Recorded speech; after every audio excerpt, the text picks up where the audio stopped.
Assalamualaikum warahmatullahi wabarakatuh. Perkenalkan, nama saya Nazwa Syafia Mirzal dengan nomor induk mahasiswa 2330511031. Di sini saya ingin menjelaskan PPT saya mengenai negara bebas korupsi, yang dimana PPT kali ini sebagai pemenuhan tugas besar mata kuliah pendidikan kewarganegaraan.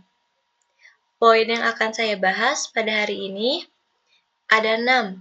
Yang pertama ialah pengertian korupsi, yang kedua jenis korupsi, yang ketiga dasar hukum, yang keempat contoh korupsi, yang kelima penanganan korupsi, dan yang keenam KPK.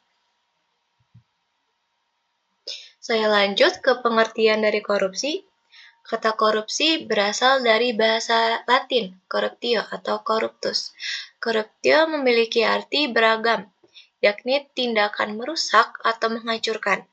Corruptio juga diartikan kebusukan, keburukan, kebejatan, ketidakjujuran, dapat disuap, tidak bermoral, penyimpangan dari kesucian, kata-kata atau ucapan yang menghina ataupun memfitnah.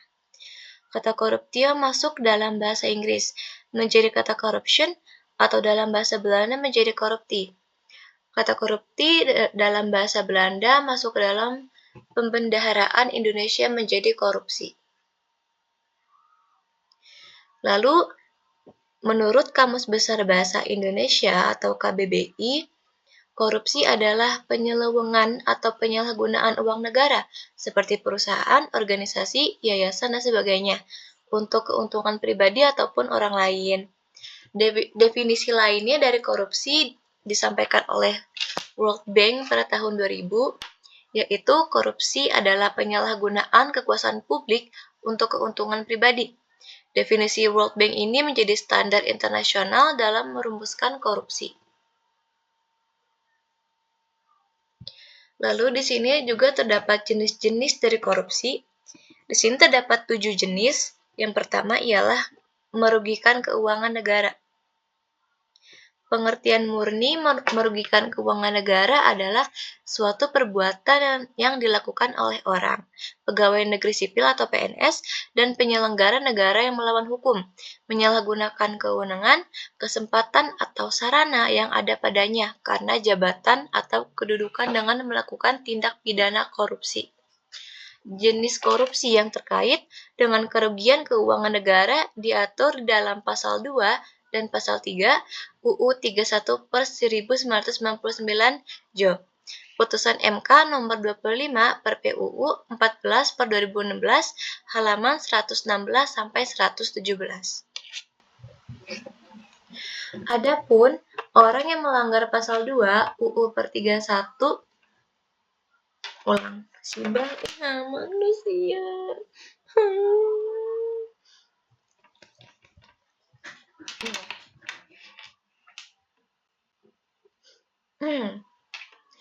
Adapun orang yang melanggar Pasal 2 UU 31 per 1999 putusan MK nomor 25 per PUU per 14 per 2016 dapat dipidana penjara seumur hidup atau minimal 4 tahun dan maksimal 20 tahun, dan denda minimal 200 juta dan maksimal 1 miliar.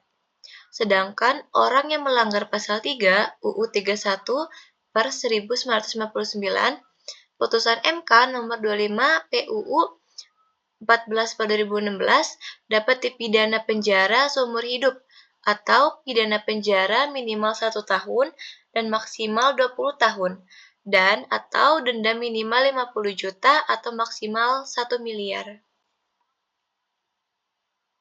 Yang kedua ialah suap-menyuap. Suap-menyuap adalah tindakan yang dilakukan pengguna jasa secara aktif memberi atau menjanjikan sesuatu kepada pegawai negeri atau penyelenggara negara dengan maksud agar urusannya lebih cepat, walau melanggar prosedur. Suap-menyuap terjadi jika transaksi atau kesepakatan antara kedua belah pihak. Suap-menyuap dapat terjadi kepada PNS, hakim maupun advokat, dan dapat dilakukan antar pegawai ataupun pegawai dengan pihak luar. suap antar pegawai dilakukan guna memudahkan kenaikan pangkat ataupun jabatan. Sementara, suap dengan pihak luar dilakukan ketika pihak swasta memberikan suap kepada pegawai pemerintah agar dimenangkan dalam proses tender. Lalu jenis korupsi yang terkait dengan suap menyuap diatur di dalam pasal 5 ayat 1 huruf A dan B UU 20/2001 dan pasal 13 UU 31/1999. Ancaman pidana bagi orang yang melanggar pasal 5 ayat 1 UU 20/2001 adalah pidana penjara minimal 1 tahun dan maksimal 5 tahun, atau pidana denda minimal 500 juta dan maksimal 250 juta. Sedangkan bagi orang yang melanggar pasal 13 UU 31/1999 dapat dipidana penjara maksimal 3 tahun atau denda maksimal 150 juta. Yang ketiga ialah penggelapan dalam jabatan. Penggelapan dalam jabatan adalah tindakan dengan sengaja menggelapkan uang atau surat berharga, melakukan pemalsuan buku-buku atau daftar-daftar yang khusus untuk pemeriksaan administrasi, merobek dan menghancurkan barang bukti suap untuk melindungi pemberi suap, dan lain-lainnya. Adapun ketentuan terkait penggelapan dalam jabatan diatur di dalam pasal 8 UU 20/2001, pasal 9 UU 20/2001, serta pasal 10 huruf A, B, dan C UU 20/2001. Kemudian, orang yang melanggar pasal 8 UU 20/2001 berpotensi dipidana penjara paling singkat 3 tahun dan paling lama 15 tahun, dan pidana denda paling sedikit 150 juta dan paling banyak 750 juta. Yang keempat ialah terdapat pemerasan. Pemerasan adalah perbuatan di mana petugas layanan yang secara aktif menawarkan jasa atau meminta imbalan kepada pengguna jasa untuk mempercepat layanannya, walau melanggar prosedur. Pemerasan memiliki unsur janji atau bertujuan menginginkan sesuatu dari pemberian tersebut. Pemerasan diatur dalam pasal 12 huruf E, F, dan G UU 20/2001. Selanjutnya, orang yang melanggar ketentuan di atas dapat dipidana penjara seumur hidup atau pidana penjara minimal 4 tahun dan maksimal 20 tahun, dan pidana denda minimal 200 juta dan maksimal 1 miliar.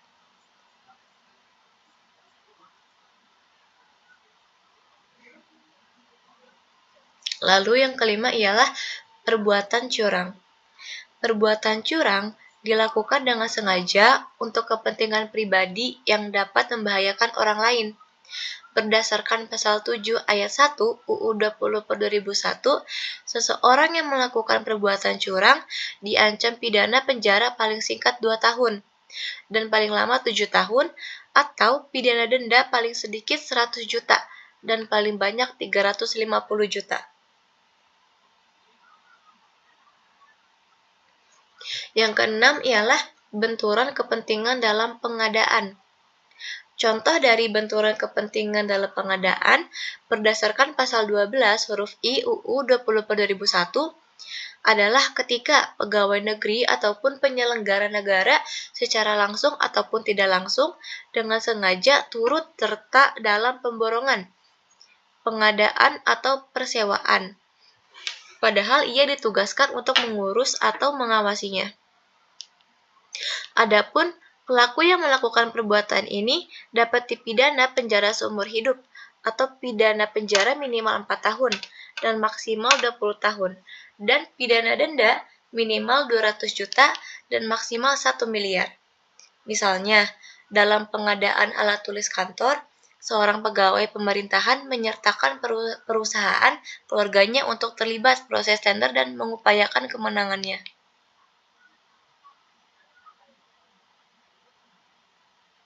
Boleh dilanjut. Yang ketujuh ialah gratifikasi. Berdasarkan pasal 12B ayat 1 UU 20/2001 Setiap gratifikasi kepada pegawai negeri atau penyelenggara negara dianggap pemberian suap apabila berhubungan dengan jabatannya dan yang berlawanan dengan kewajiban atau tugasnya.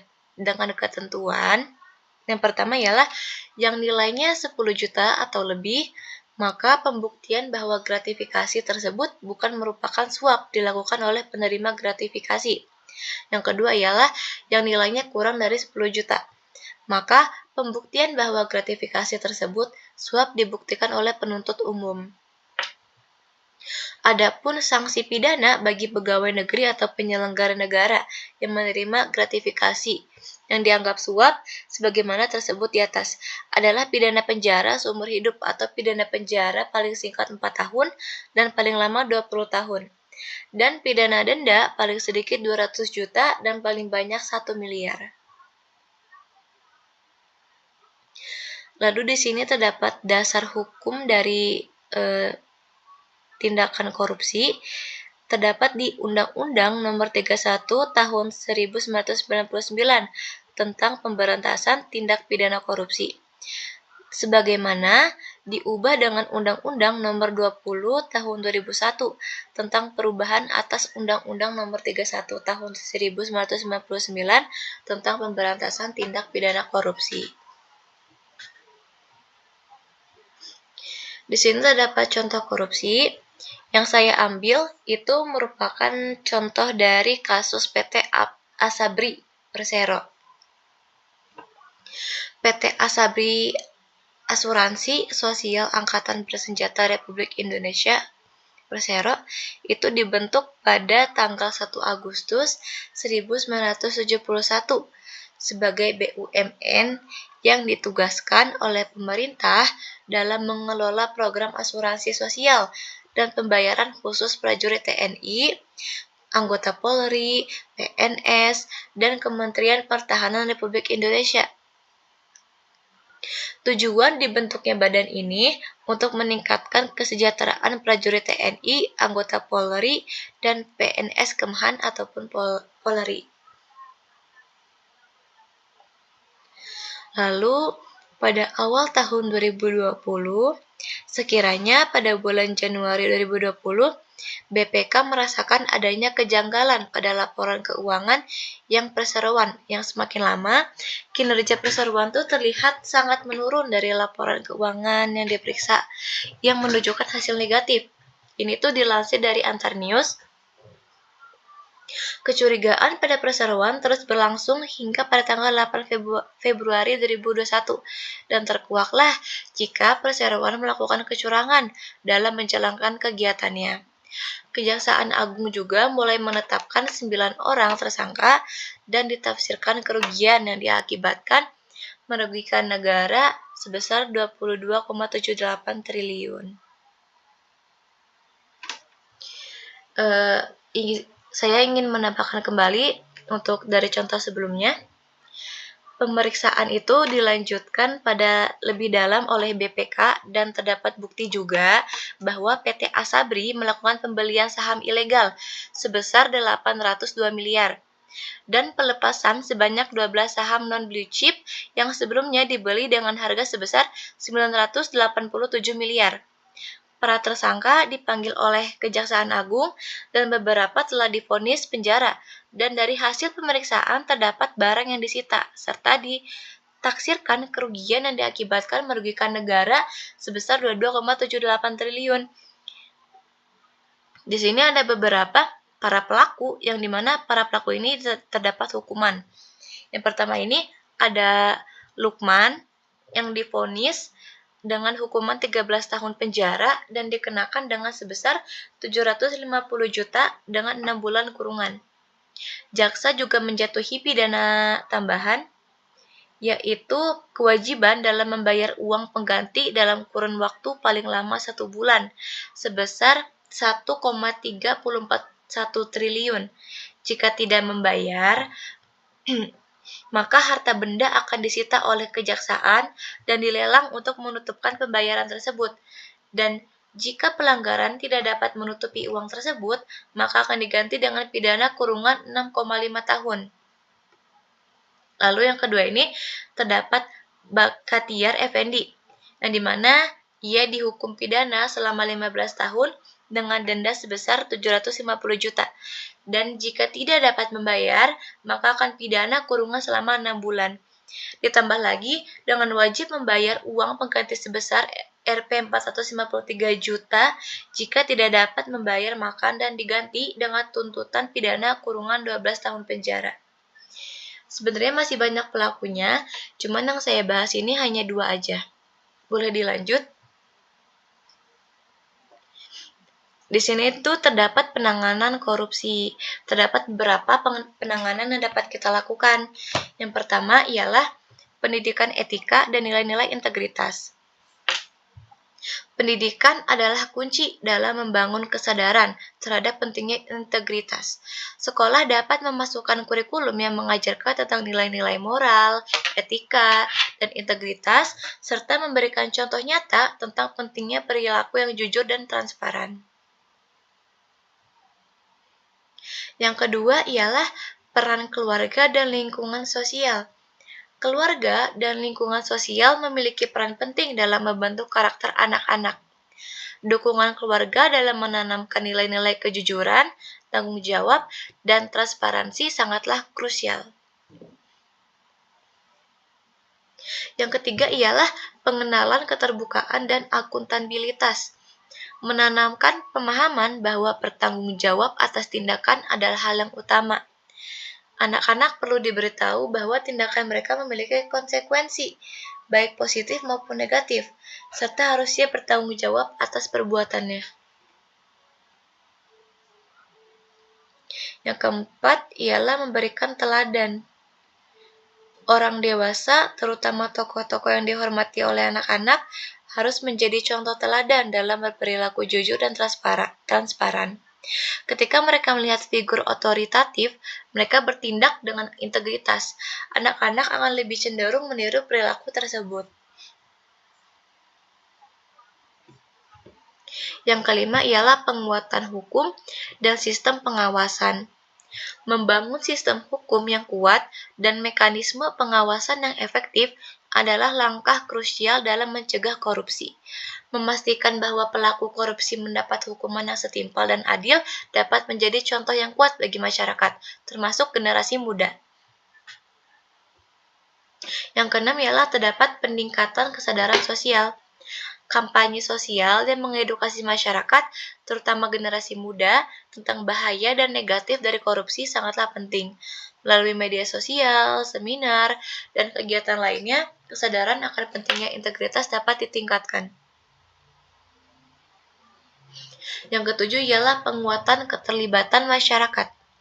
Melibatkan masyarakat dalam pengambilan keputusan dan proses transparan dapat mengurangi kesempatan untuk praktik korupsi. Partisipasi aktif dalam proses-proses publik juga mengajarkan nilai-nilai demokrasi dan tanggung jawab sosial. Penanganan korupsi juga dapat dilakukan oleh KPK, yaitu Komisi Pemberantasan Korupsi. Di sini saya ingin menjelaskan sedikit ya mengenai KPK. KPK ini dibentuk berdasarkan Undang-Undang Nomor 30 Tahun 2002 tentang Komisi Pemberantasan Tindak Pidana Korupsi, yang selanjutnya diubah dengan Undang-Undang Nomor 19 Tahun 2019 tentang perubahan kedua atas Undang-Undang Nomor 30 Tahun 2002 tentang Komisi Pemberantasan Tindak Pidana Korupsi. Komisi Pemberantasan Korupsi atau KPK diberi amanat melakukan pemberantasan korupsi secara profesional, intensif, dan berkesinambungan. KPK merupakan lembaga negara dalam rumpun kekuasaan eksekutif yang dalam melaksanakan tugas dan wewenangnya bersifat independen dan bebas dari pengaruh kekuasaan manapun. Dalam pelaksanaan tugasnya, KPK berpedoman kepada 6 asas, yaitu kepastian hukum, keterbukaan, akuntabilitas, kepentingan umum, proporsionalitas, dan penghormatan terhadap hak asasi manusia. KPK bertanggung jawab kepada publik dan menyampaikan laporannya secara terbuka dan berkala kepada Presiden, DPR, dan juga BPK.